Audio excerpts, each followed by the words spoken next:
are wearing, all those clothes that you are wearing that are exposed to your breast outside, your private organ outside, you call them clothes, and they will fire, and they will perish someday. Why don't you get hold of those things that is eternal? Those things that is eternity. Those things that is eternal. Why do you want to die with this world? Why do you want to perish with this world?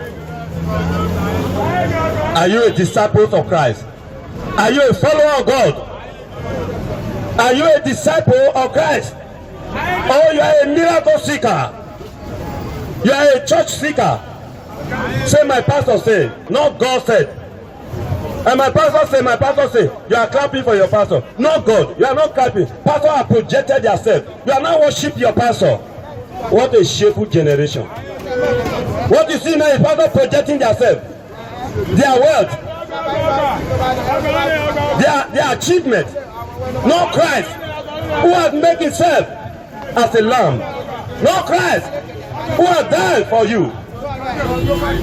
But what you see is preaching the church, not preaching Christ. It's not everyone that called pastor, prophet, bishop is the follower of Christ. When you project yourself before Christ, you are not a follower. And so many of us, we are following them. We are clapping, we are shouting, we are screaming. My pastor said this. That's what my pastor said. My bishop said this. You are not a follower of Christ.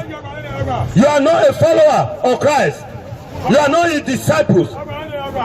His disciple cannot say this, my pastor say. Disciple will say this is what Christ say. You say, it does not matter. My pastor does not condemn me with the dressing I dress. Even I dress naked, my pastor does not matter. That means you are not a disciple of Christ. You are a disciple of your pastor. Not a disciple. A disciple will say, Christ does not want me to go half naked on the street. Your pastor can welcome you. That will not be welcome in the kingdom. That will not be welcome in the kingdom of his dear son Jesus. Nakedness will not be welcome there. You can't come there nakedness.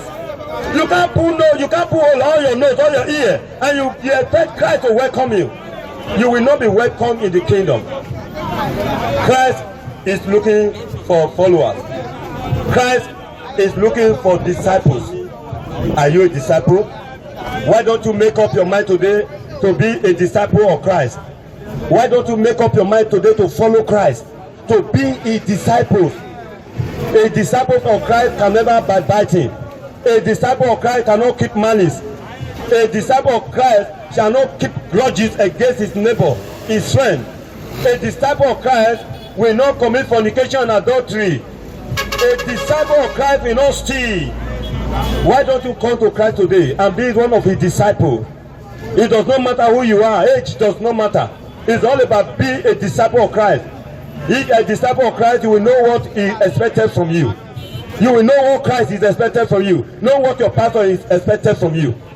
Why don't you come to Christ today? Why don't you be a disciple? Why don't people see you and see Christ in you? Why people should see you and see the world in you? Why people should see you and see arrogance in you? Why people should see you and see a very bad and dangerous character in you? Is people afraid of you and say this man is so dangerous, this woman is so dangerous? A disciple of Christ will follow the footsteps of Christ. Christ does not hate anyone. Christ does not even hate the sinner. He loves the sinner. He hates with the sinner. Are you a disciple of Christ today? Or you are just a disciple of that church you're bearing, that church you go. You say, this is my church. Are you a disciple of that church? Not a disciple of Christ.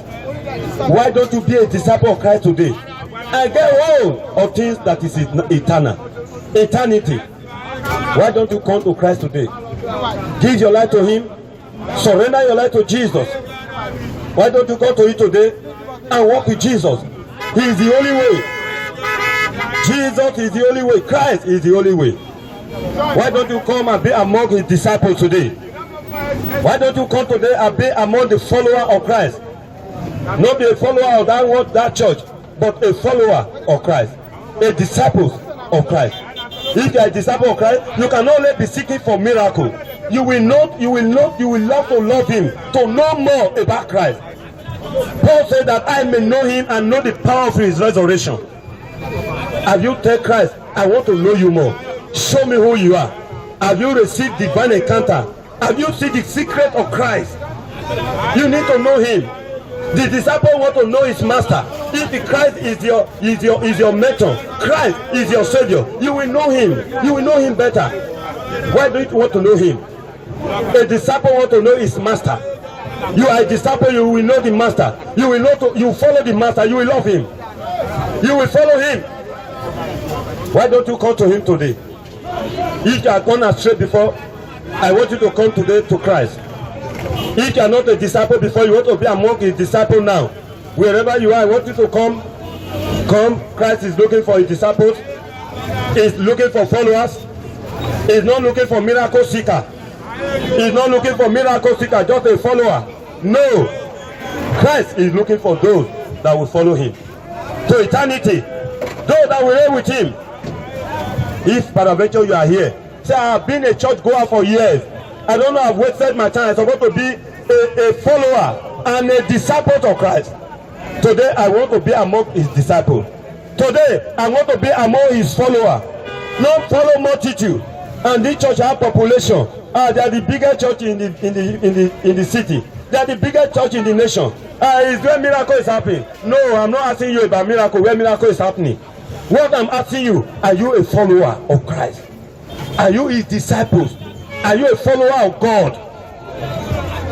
If you are not a follower of God, you are not a disciple of Christ, that means you are missing. Because what Christ is looking for is disciples. What Christ is looking for is a follower. He's not a follower of church. He's not a follower I go to church. No, Christ is not looking for those. He's looking for a discipleship now. A follower of Christ. He's looking who will take his cross and follow him. And the whole of eternity. Things that last forever. Why don't you come to Christ? In Christ you find peace. You find rest. If you refuse to turn this visitation down, I must tell you, you are among those that will be doomed on that day of his coming. Because Christ is coming back again. Wherever you are, why don't you accept this invitation now? It's not late now. He said it does not matter. If I die, I die. It does not matter. If I like, I go to hell. If you go to hell, beloved, you will cry there. If you decide to choose to go to hell and say, preacher, I don't want to care whatever you are saying. It does not bother me. If I go to hell, it's myself, it's my own body. If you go to hell, you will regret in a second of being here. Hell is real. Don't you think people are dying? Do you say you will not die? You say, don't forbid, I will not die. You will die someday. But when you die, where will you go? When you die, your gaga, where will you do? Your boasting. Where will you go? Your arrogancy. When you die now, where will you go? Is the question you should ask yourself. Is what you will ask the question you throw to yourself. If I die now, where will I go? Who lasts forever? No one lasts forever. Even if you are saying, God forbid, I will never die. I reject it. Someday you will die. Someday you will die. But when you die, judgment will come. Christ will say, you hear the gospel. You hear it. You decided to choose her. Many people have made up their mind. They have become a son of perdition. And say it does not matter. All these preachers are just disturbing the environment. It's for your soul. Why do you want to end your journey in hell? Why don't you come to Christ now? Wherever you are now, I am not asking you if your name is Matthew, your name is Esther, whatever the Christian name that you are bearing, is not a ticket to heaven. The ticket to heaven is the follower, is the disciples who have made up their mind to follow Christ. Is the only ticket to heaven. Those that have made up their mind to follow Christ is the only ticket to heaven. It's not that name you are bearing. It's not that name of Christianity name you are bearing. It does not, your church you go does not determine for you to make heaven. What determines is you be the follower of Christ. Is you be the disciples of Christ. The follower of God. That is the only ticket to heaven. Every other thing, it cannot guarantee your heaven. Not even your money. Forget about money. You can't bribe God. Your money cannot take you there. It can't guarantee you. Not even your beauty. Not even your abstinence. Not your fame. Not your political power. It does not guarantee your heaven. It cannot guarantee your heaven. We are talking about the heaven where the King of Kings rule. So there's no king that will bribe him. The only thing that will make you to reign and meet with him is be the disciples of Christ, the follower of Christ, not the follower of church. A disciple, the follower of Christ. If peradventure you say, preacher, it's true, I've been going to church, but I am not a follower. I am not a disciple of Christ, but today I want to make myself one of his disciples. I want to be a follower of Christ, not that church that I'm going. Now I want to seek him. I want to know him. I want to be